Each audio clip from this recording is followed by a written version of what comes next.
Nyuwun Lintang Asmara, Pak. Nggih, Pak. Kendhake ben wae riyen tak bawani riyen ben adem. Nggih. Ben adem ben istirahat, Pak. Nggih. Dibawane kersane ben rada panas ngoten nggih, Pak nggih. Bawa aring tawang ngono Lintang. Nggih. Ayo kan lubang dhewe.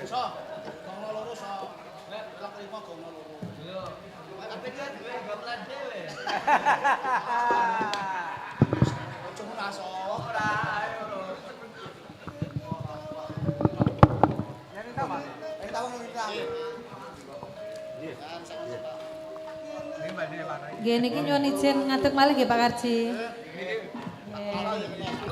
Anu, kula kancanane Pak Robin. Monggo Pak.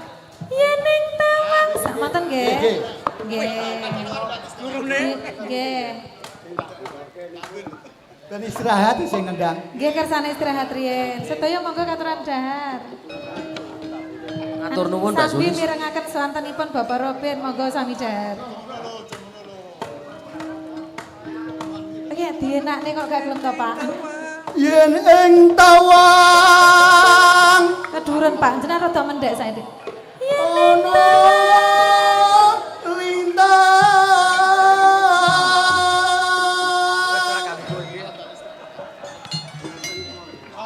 kayu aku ngenteni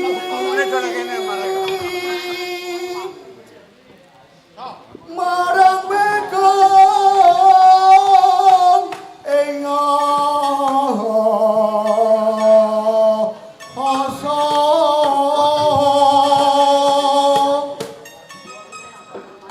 sun taka watane reki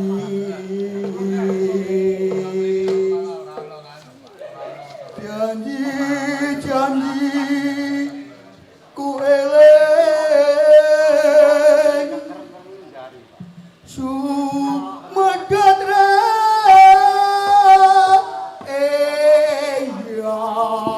eyas ingsun Ngatos-atos Mas Soting mungkin nek keselak. Mat nisun prasapa Enak Mas. sing jenengan bumi langit Pak Pri menolak ta. tangi sing tias ngedeni bagang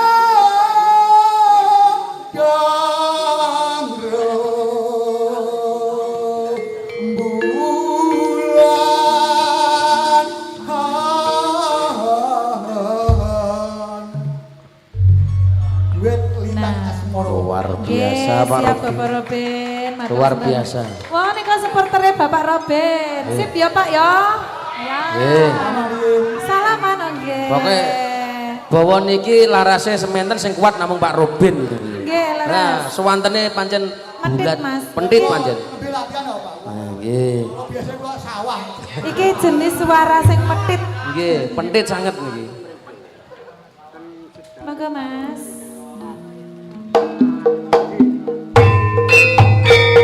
Iya.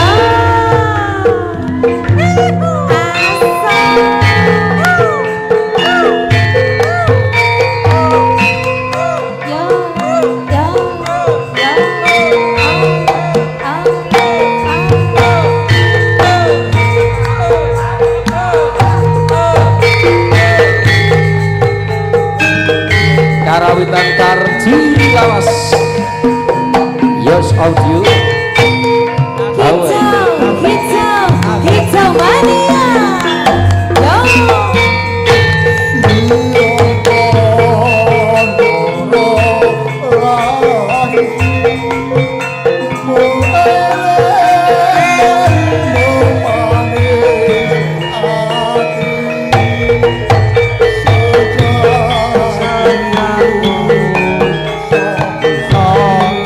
Aduh,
Matur nuwun sanget Pak Robin. Matur sembah nuwun ugi aplausnya dari dari Pamitan belakang. kado, Pak.